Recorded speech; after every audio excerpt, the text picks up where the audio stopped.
Hello, you are welcome to Code Lines अपना coding school. तो आज हम लोग सीएसएस में देखेंगे कि कैसे कलर के ऊपर काम करते हैं और कैसे बैकग्राउंड्स के ऊपर काम करते हैं। ये बहुत जगह हमेशा इस्तेमाल करना पड़ेगा। कलर्स तो हमेशा काम करना पड़ेगा। तो आज हम लोग इसको कलर्स और बैकग्राउंड यहाँ पे सीखेंगे। बैकग्राउंड में कलर्स के ऊपर भी कैसे काम करते हैं और बैकग्राउंड में इमेजेस के साथ भी कैसे काम करते हैं। ये दोनों चीज़ हम लोग प्रैक्टिकल में सीखेंगे। तो चलो हम लोग सीधा वीएस कोड में चलते हैं। तो देखो, ये हमने जैसा हमेशा हम लोग एक प्रोजेक्ट डायरेक्टरी बनाते हैं और उसके अंदर हमने अभी यहाँ पे एक ब्लैंक सा पेज लिया हुआ है। ठीक है, अब यहाँ पे हम लोग जैसे कोई भी मान लो कोई कंटेनर है, सपोज मान लो कि एक हमारा पैराग्राफ ही है, समझ लो। ठीक है, तो पैराग्राफ के अंदर हम लोग कुछ यहाँ पे मान लो कुछ डमी ऐसे कंटेंट ले लेते हैं यहाँ पर।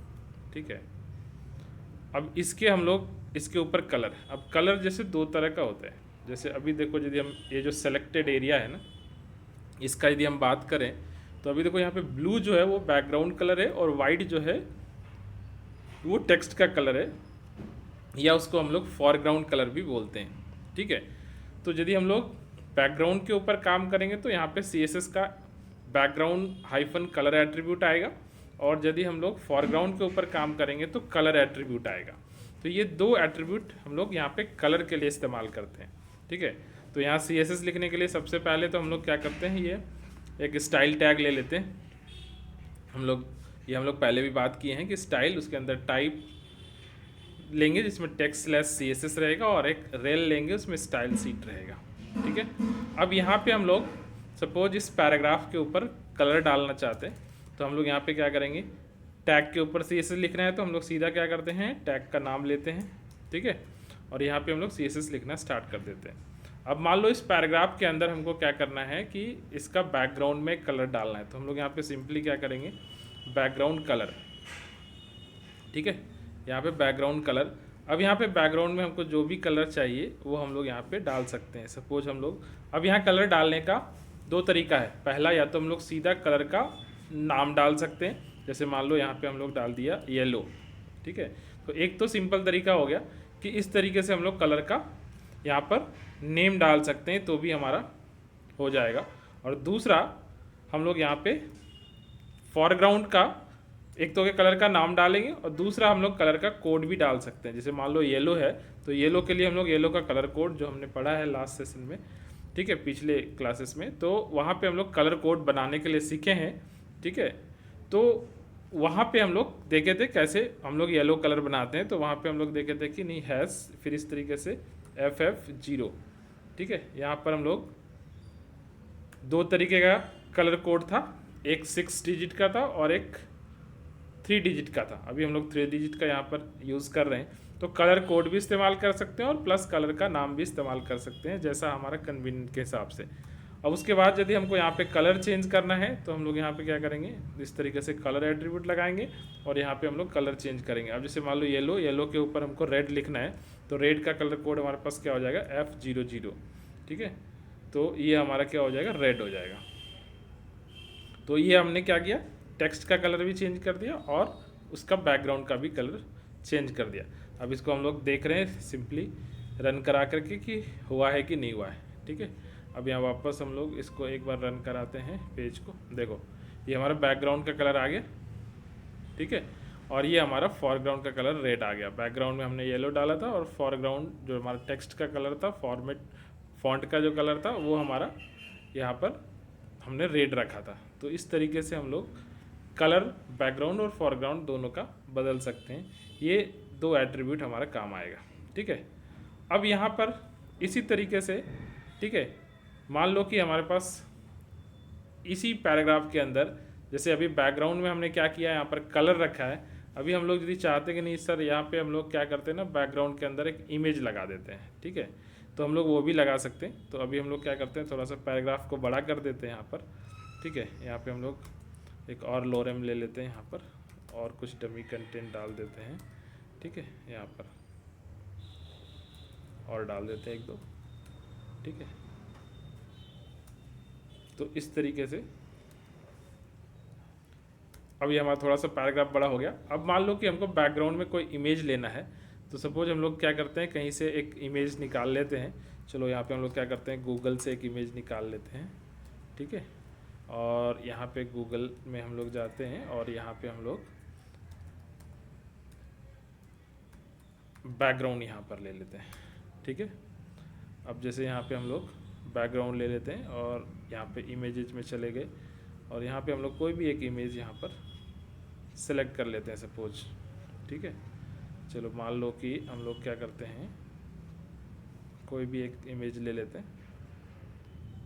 चलो ये वाली इमेज ले लेते हैं मान लो, ठीक है। इसको हम लोग यहाँ से सेव इमेजेस कर लेते हैं और हम लोग कहाँ क्या करेंगे, इसको अपने प्रोजेक्ट डायरेक्टरी के अंदर ही सेव करेंगे।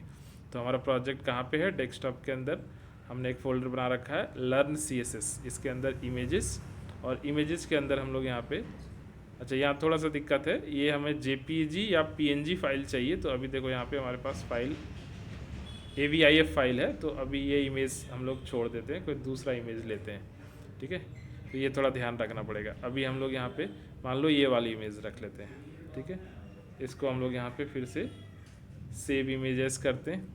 अब यहाँ पर देखना पड़ेगा, अभी देखो JPG आ रहा है, तो ये ठीक है। अब हम लोग यहाँ पे डेस्कटॉप पे चले जाते हैं, लर्न CSS के अंदर, इमेजेस के अंदर, और यहाँ पे हम लोग bg.jpg इसका नाम हो गया, ठीक है।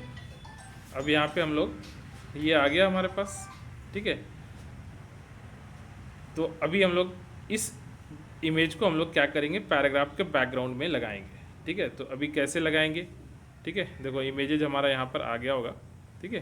देखो यहाँ bg.jpg आ गया हमारा, ठीक है। अब इसको हम लोग यहाँ पे लगाना है।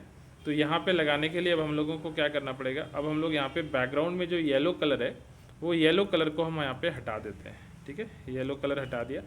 अब यहाँ पे हम लोग क्या करेंगे, यहाँ पे हम लोग करेंगे बैकग्राउंड, एक CSS का प्रॉपर्टी है बैकग्राउंड इमेज, ठीक है। और यहाँ पे हम लोग क्या करेंगे, एक ले लेंगे URL, ठीक है। URL क्या करेगा, ये प्रॉपरली उसका जो पाथ होगा उसको रिजॉल्व करने में हमारा हेल्प करता है, ठीक है। अब यहाँ पे हम लोग देखो डॉट स्लैश जैसे लगाएंगे, तो डॉट स्लैश लगाने से अभी हम लोग कहाँ चले जाएंगे, इमेजेस के अंदर, और इमेजेस के अंदर हम लोग यहाँ पे bg.jpg ये फाइल हम लोग ले लेंगे यहाँ पर, ठीक है। चलो अब हम लोग यहाँ पर आते हैं, ठीक है, और वापस इसको एक बार चेक करते हैं और यहाँ पे हम लोग देखते हैं। तो देखो हमारे बैकग्राउंड में वो इमेज आ चुका है यहाँ पर, ठीक है। यहाँ पे एक चीज़ और है जो यहाँ सीखना पड़ेगा, ठीक है। अब यहाँ पे क्या होता है कि जैसे बैकग्राउंड में यदि हमारा इमेज, ठीक है, यदि छोटा होता, जैसे अभी तो ये इमेज हमारा बड़ा इमेज था, तो बड़ा इमेज था तो ये पूरे बैकग्राउंड में एडजस्ट हो गया। लेकिन मान लो कि ये हमारा इमेज बहुत छोटा होता, अभी मान लो कि इतने ही एरिया में इमेज आता, ठीक है। तो यहाँ पे हम लोग क्या कर सकते हैं, बैकग्राउंड को रिपीट करा सकते हैं। अब इसके लिए हम लोगों को क्या करना होगा, ठीक है, एक छोटा सा इमेज लेना पड़ेगा यहाँ पर, ठीक है।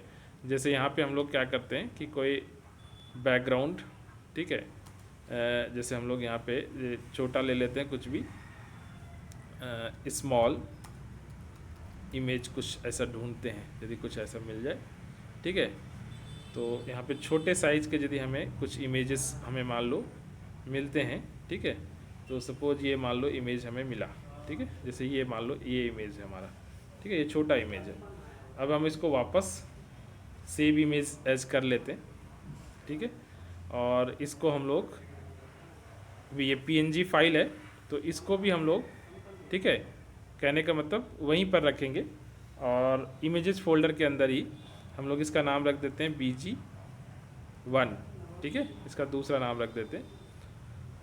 अब हम लोग यहाँ पे वापस आते हैं, थोड़ा सा हम लोग क्या करते हैं, पैराग्राफ के कंटेंट को और बड़ा करते हैं ताकि चीज़ें हम लोग यहाँ पे हम लोग उसको देख पाएंगे और बेहतर प्रैक्टिकली, ठीक है।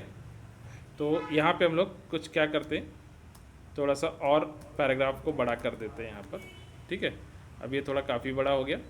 अब यहाँ पे हम लोग क्या करते हैं, यहाँ पे अब इमेजेस हम यहाँ पे बदल देते हैं। यहाँ पे हमारे पास अभी क्या हो जाएगा, bg1 हो जाएगा, ठीक है।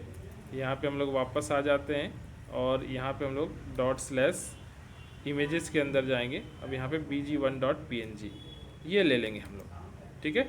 अब यहाँ वापस आते हैं, एक बार चेक करते हैं और देखते हैं हम लोग यहाँ पर अभी क्या किया, ठीक है।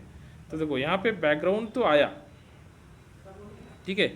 ये इमेज ही थोड़ा अजीब है, ठीक है, चूँकि ट्रांसपेरेंट है, ठीक है।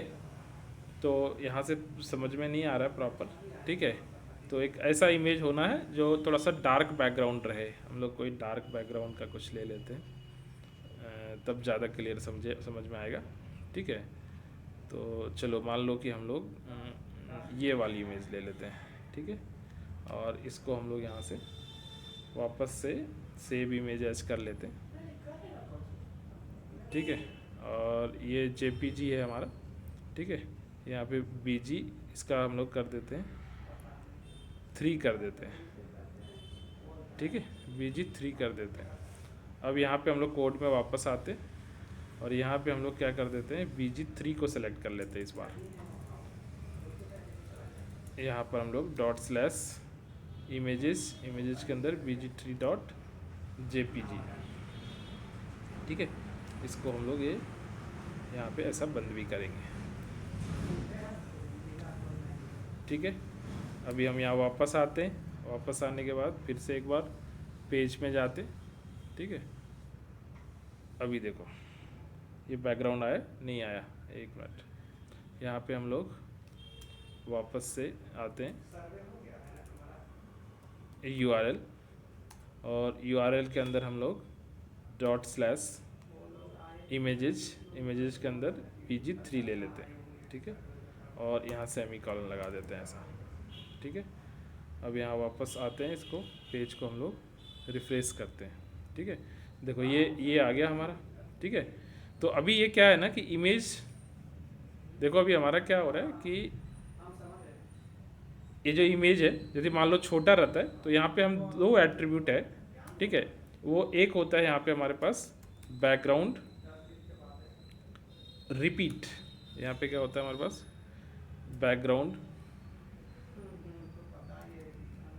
बैकग्राउंड और यहाँ पे रिपीट। अब रिपीट में हमारे पास 2 तरह के होते हैं, एक हमको x एक्सिस में रिपीट करना है और एक हमको y एक्सिस में रिपीट करना है। तो x एक्सिस में यदि रिपीट करेंगे तो वो क्या होगा, ठीक है, ये कुछ इस तरीके से काम करेगा, ठीक है। जैसे अभी हम लोग यहाँ पे देखें, ठीक है, एक मिनट, इस पे हम लोग यहाँ पे यदि देखें तो यदि मान लो कि हमारा इमेज इतना छोटा होता इस तरीके का, ठीक है, और यदि हम उसको x एक्सिस में रिपीट करते तो इमेज इस तरीके से रिपीट हो जाता था x एक्सिस में, मतलब इस तरीके से हॉरिजेंटली वो इमेज रिपीट होता जाता है यहाँ पर, ठीक है। और यदि हम यहाँ पे ये हो गया रिपीट x यदि करेंगे तब, अब यही यदि हम रिपीट y करेंगे, ठीक है, तो ये इमेज इस तरीके से रिपीट होगा, मतलब ऊपर से नीचे, ठीक है। तो यहाँ पे हम लोग इसको क्या करेंगे कि ये हो जाएगा हमारा रिपीट y, ठीक है। और यदि हम लोग सिर्फ रिपीट करेंगे तो वो x और y, ठीक है, दोनों तरफ रिपीट करेगा। जैसे मान लो इधर भी रिपीट कर रहा है, इधर भी रिपीट कर रहा है और इधर भी रिपीट कर रहा है, दोनों साइड इमेज रिपीट कर रहा है, तो हम लोग इसको सिर्फ रिपीट करेंगे,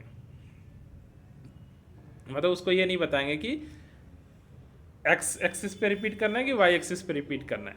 तो यहाँ पे बैकग्राउंड में इस तरीके से हमारे पास 2 ऑप्शंस रहते हैं बैकग्राउंड इमेज के साथ, एक होता है रिपीट x, ठीक है, बैकग्राउंड रिपीट, ठीक है, और दूसरा हमारे पास क्या होता है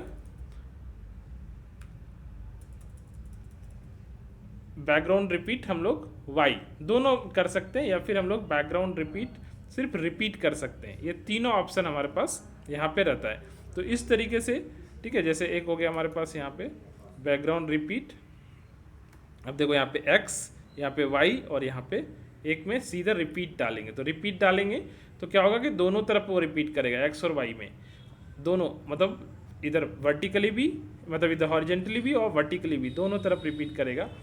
और x में सिर्फ इस तरह से हॉरिजेंटली रिपीट करेगा और y में वर्टिकली रिपीट करेगा। तो इस तरह से यदि इमेज हमारा छोटा रहता है, ठीक है, तब हम लोग वहाँ पे क्या कर सकते हैं कि बैकग्राउंड को रिपीट करा सकते हैं। ठीक है, तो अभी हमारा जैसा ज़रूरत रहेगा उस हिसाब से हम लोग बैकग्राउंड इमेज को रिपीट कर सकते हैं।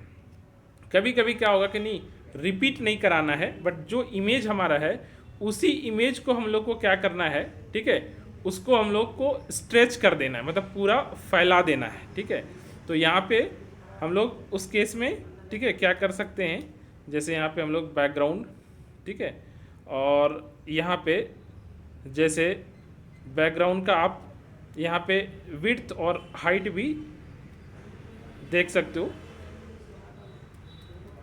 बैकग्राउंड, अब यहाँ पे देखो बैकग्राउंड, जैसे यहाँ पे साइज है ना हमारे पास बैकग्राउंड का, ठीक है, बैकग्राउंड साइज, ठीक है। अब यहाँ पे हम लोग उसको यदि हम लोग 100% कर देंगे इस तरीके से 100%, तो क्या होगा कि वो पूरा इमेज जो है वो पूरे जितना भी हमारा मान लो रहेगा कंटेनर, जैसा भी मान लो पैराग्राफ है, डिव है, या जो भी कंटेनर है, उसका जो भी साइज रहेगा उस साइज के हिसाब से पूरे पैराग्राफ में, पूरे डिव में हमारा जो बैकग्राउंड इमेज है वो स्ट्रेच होकर के वो पूरे में फैल जाएगा।